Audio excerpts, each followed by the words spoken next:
Illinois Stories is brought to you by the Corporation for Public Broadcasting, Illinois Arts Council Agency, and by the supportive viewers like you. Thank you.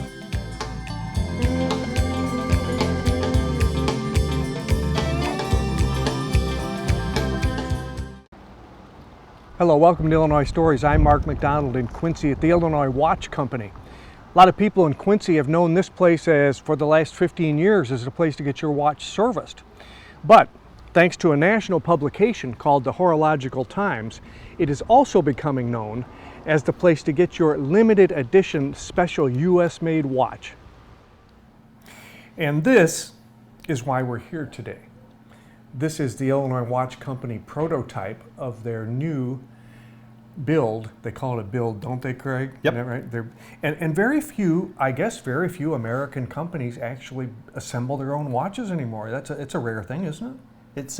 It is rare. I mean, there are other companies out there that do their own assembly, but we like to think that we're unique. We're sourcing a lot of the parts, but we are completely timing, putting it together, and finished build is all done here. Mm-hmm.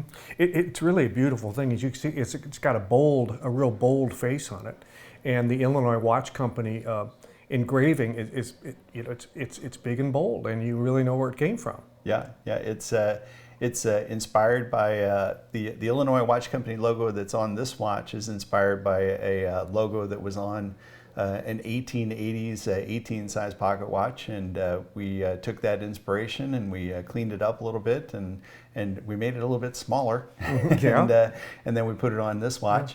But it's got a lot of original Illinois Watch Company inspiration. Mm-hmm. There's the Art Deco look to the dial, the original logo.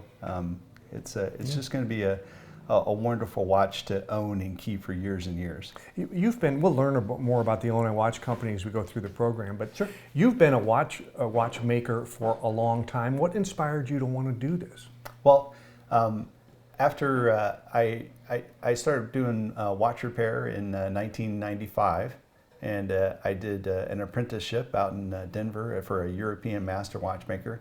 But eventually I came back home, and back in 1999, I had the inspiration to look up the Illinois Watch Company and see if anyone was using it. And we did do a little bit of talking to Swatch Group at that time, but they weren't interested in letting it go at that point. Oh, they owned the trademark or the name at that time, huh? Right. Okay. Swatch Group bought Hamilton, mm-hmm. and Hamilton bought Illinois. So that's where the transition goes. Yeah. But we did talk to Swatch Group then, but they weren't interested. In 2005, we talked to Swatch Group, and they were no longer interested in the Illinois watch trademarks, and they indicated to us what we needed to do to go ahead and pick those up, which we did all of their instructions, and we finally got all the trademarks squared away. So we do own the Illinois Watch Company now, and we're just trying to bring it back to life. I'll be darned, that's interesting. Let's take a look at some of the parts that go into building a watch. And starting on this is probably the most fascinating. This is called the mechanism, I take it. Yep, that's the entire mechanism. Mm-hmm. This one's partially disassembled because we did some engraving on the train bridge, and we will put the train bridge back on and reassemble this watch so that we can do the final timing. We'll get a chance to see you do that, and of course the parts will be moving at that time. Yep. And like you said, then you'll have a chance to phase it, or to make sure that it's in balance, or to make sure that it's we'll do some dynamic poising. I'll do a little bit of explanation to that. It's a timing process to eliminate any positional errors that are caused by gravity. Mm-hmm. Okay. Now, and this is interesting. You call this a bridge, and that also goes into the. You can see where it's on the other side here. Okay. There you go. Yeah. So where the bridge goes is right here, mm-hmm. where all the wheels are free and loose.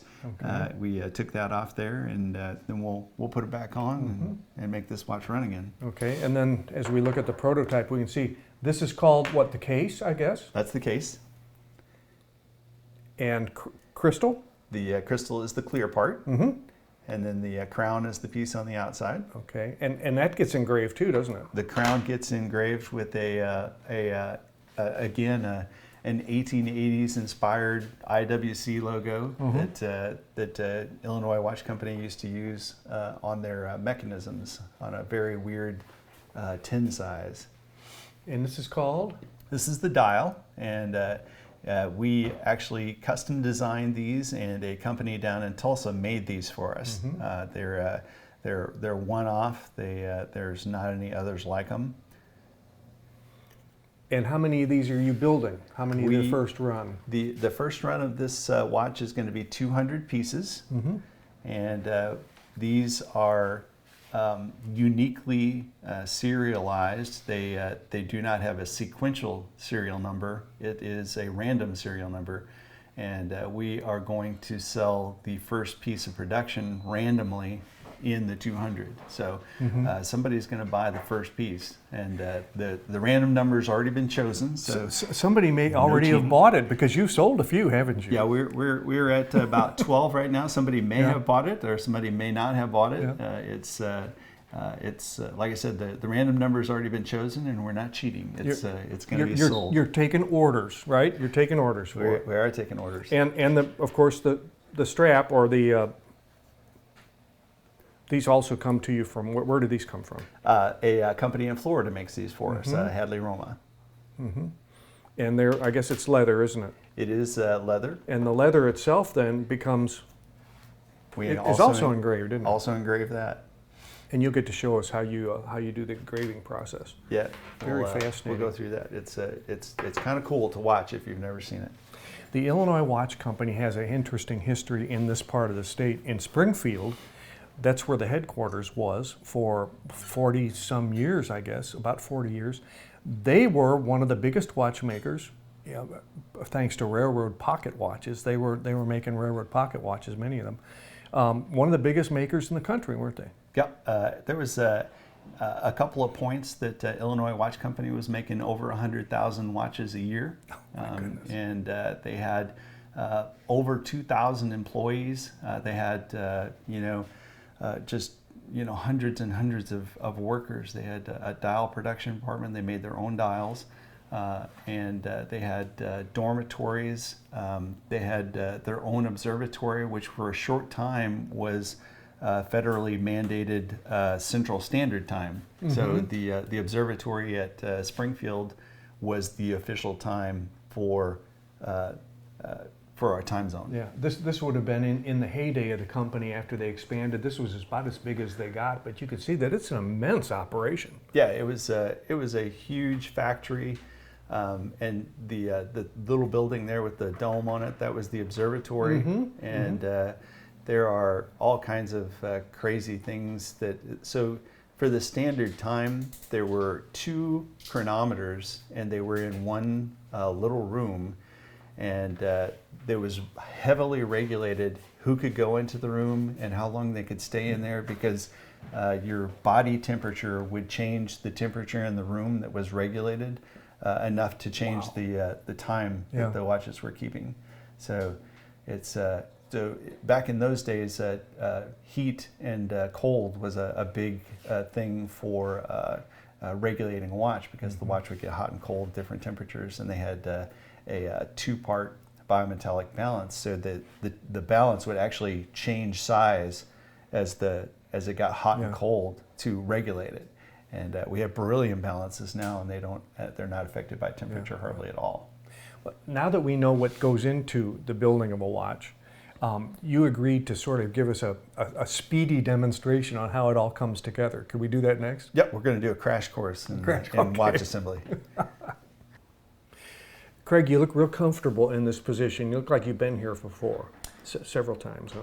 Well, I've been working on watches at the bench since 1995. at one point I kept tally, and I have changed over 100,000 batteries myself. So, But you haven't built many watches. You're assembling one right now. You're going to show us what goes into putting one of these together. So it looks to me like what you have there is the mechanism up on some kind of a I don't know. You've got it propped up there where you can work on it. Huh? Yep, this is a Bergeon movement holder, and we put it on here so that there's parts that are protruding from this side. You can see the cannon pinion there. It sticks out, so you don't want to put it on something flat because that would affect it. Also, there's you may not be able to see it, but there's a very small seconds pinion right here, and you don't want to break that off. Okay. All right. So we put it in the movement holder just to protect it, and also it makes it a little more stable. So we can put it in there and it stays where we want. So what we essentially did here is we took one of these plates off of the watch, and then we just put it back on right there. Why did you take it off? We took it off so we could do the engraving on it. Oh, okay. All right. So after it's all engraved and cleaned, we kind of did a rush job on this one. Didn't get to quite as clean as we want. We'll take it back off and clean it up perfect. But we will put that on there and then re-lubricate these points here, and we'll check the lubrication in the rest of the watch. We'll check the lubrication here, and on the other side we'll check all of these lubrication points to make sure that everything has the correct type and quantity of lubrication, because lubrication is key in a watch. Synthetic lubrication that is used now doesn't really degrade, but it does get dirty. So after we have put this piece back on, we can wind the watch up, and it is fully wound now. You can see it's running. Okay, would you wind that every day? This is a mechanical watch, so it does need to be wound every single day. We would put the hour wheel on and a dial washer, and then we would put the dial on. Now typically we would be using latex finger cots, but they don't look so good on TV, so okay, we'll skip that. I'll take your judgment on that. We'll skip that for now. So the dial gets put on. There's spots for it to go. And of course this one don't want to go. It probably needs to be modified a little bit. There's a little burr on it. Oh, okay. I see the pins though, and I can see where you would fit it down. So these pins go in these holes, and after we would put the dial on, then we would take the hands out of this bag, and these are they're German hands, and they have a blue finish on it, kind of like an old pocket watch would have. You can see they're blued. It's not a typical blue finish. It's a painted finish. Okay. So, but you wanted to see how. So once you put the dial and hands on, they go on this side. I'm going to take this back off because it'll fall off. Other words. So, to put this into the case, we would. Goodness, that's so tiny.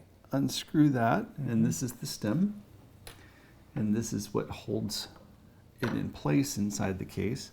So the dial would be on this side, and then we very carefully will slide this in here, and of course the dial would be holding it up so that it wouldn't fall down on the case like that. Right. Unless you get the idea. And then we would put the crown on. These are the crowns. They have engraving on them. Right, and the crown is what you wind it with, right? Exactly. And then we would put the crown on the stem, and then cut it to size, and then we would put the stem back in the watch and screw it down. And then we would have mostly a finished watch. The only thing left to do would be put in a little spacer like that. Mm-hmm.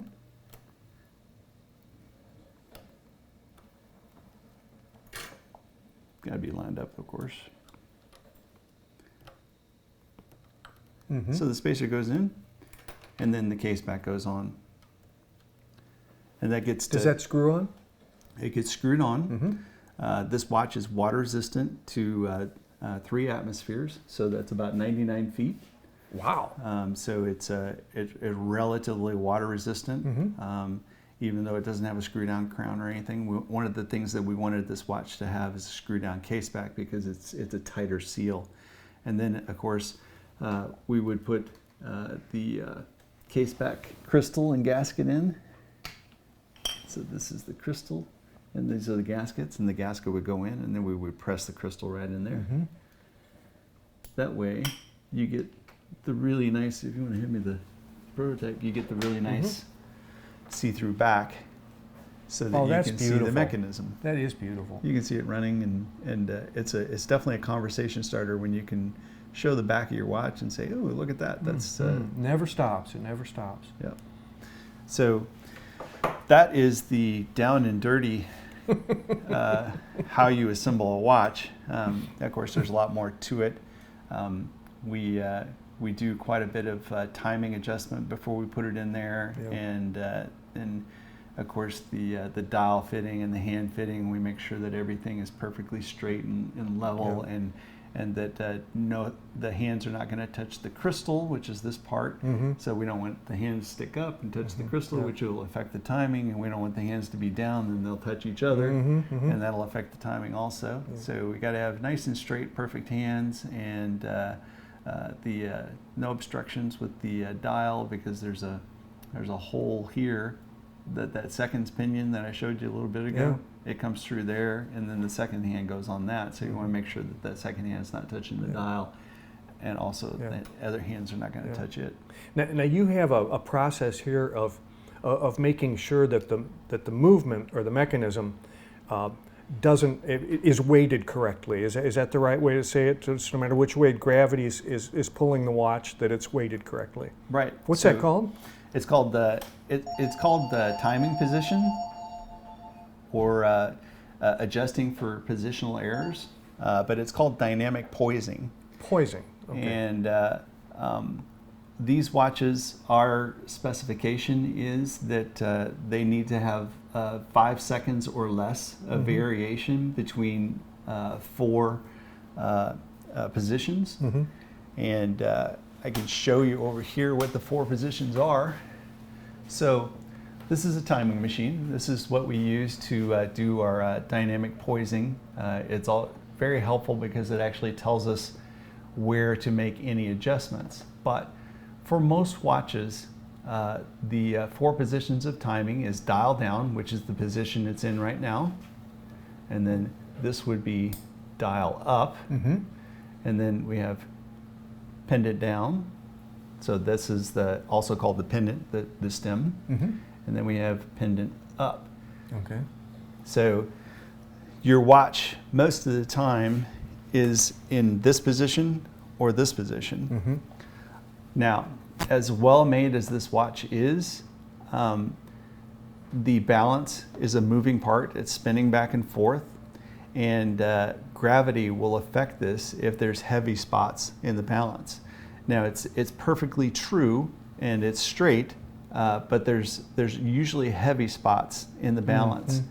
So what we do is, using this timing machine, we check this watch in 8 positions. So this position, this position, this position, this position, that position, wow. that position, okay, and so that position. If I was on an amusement park ride, no matter what was going on, it'd be covered.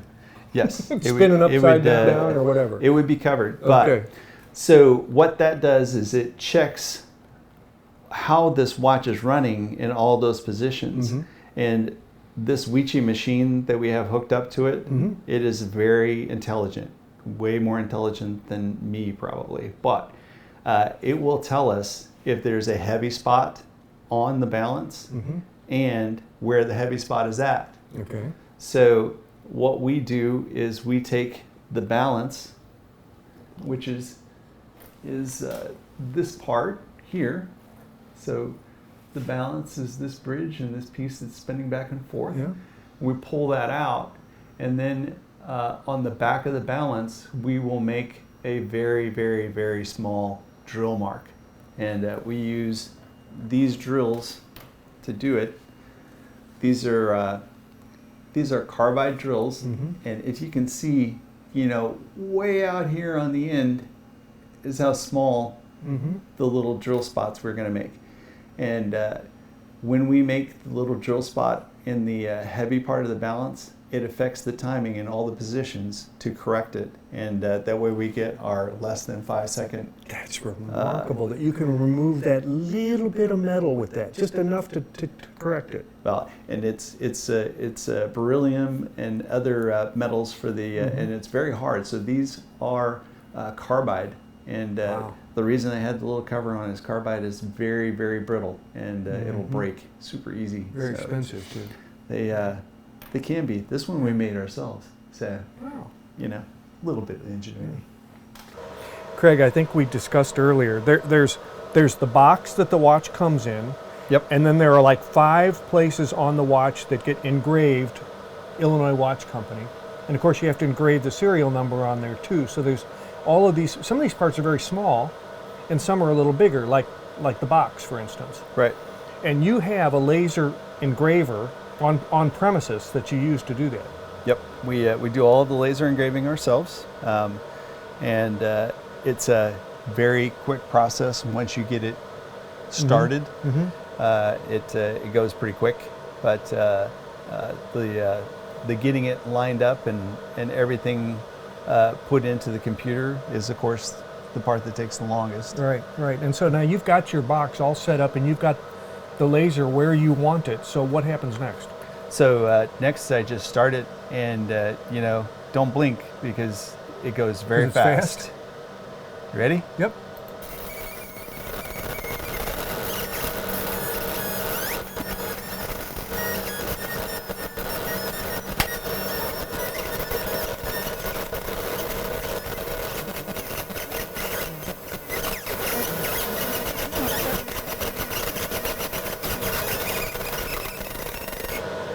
Does that melt away the metal? Is that what it's doing? Yeah, it actually removes the metal. Oh my goodness, that's fascinating. And Isn't that you cool? can hear it too. It's like it's talking to you while it's doing it. We think it's like R2D2 It does sound like that. format.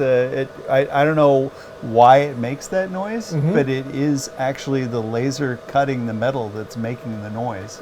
Pick that up and show it to us now. That's beautiful. In fact, it really looks old too. That is such a neat font. We worked with it a little while. I like this kind of dark tint that this puts in. I think I showed you one downstairs that was not quite this dark. Yeah. But we like this color the best, so we made all of the laser engraving that goes on the box the same color.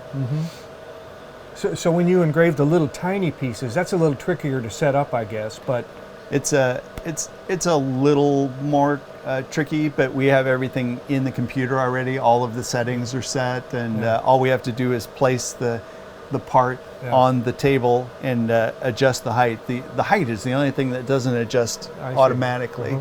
But it makes it a completely unique product for us when we can engrave it and personalize it, that it was done here in so many ways in so many places. You're a CW21. Correct. First of all, tell me what that stands for.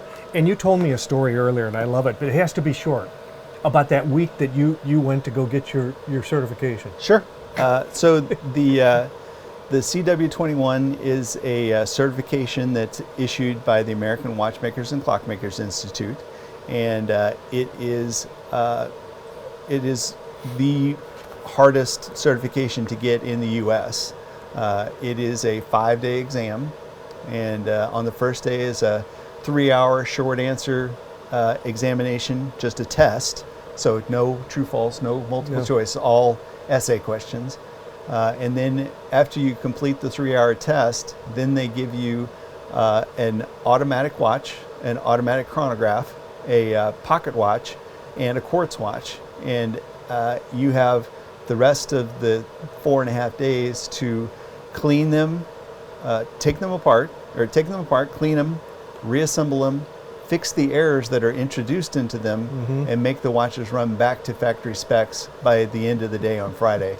And it is a very, very tough, rigorous test, but there are about 320 CW21s in North America and 1 in Australia. You're one of just several hundred in the whole country. Right. Yeah. But I also have certifications from Swatch Group in Omega, and I think that there are only 34 Omega certified watch technicians. So that's the OWME 1120 certification. I have that also. Wow. Well, good luck on your watch. Good luck on your future watches, and of course your business, which is largely service as well. So sure. All our Thank you. best. Thank you. Thanks for coming. There will just be 200 of these watches made, each one with a unique serial number sold randomly so no one knows who gets watch number 1. The price tag, $1,950, and they're available now. With another Illinois story in Quincy, I'm Mark McDonald. Thanks for watching.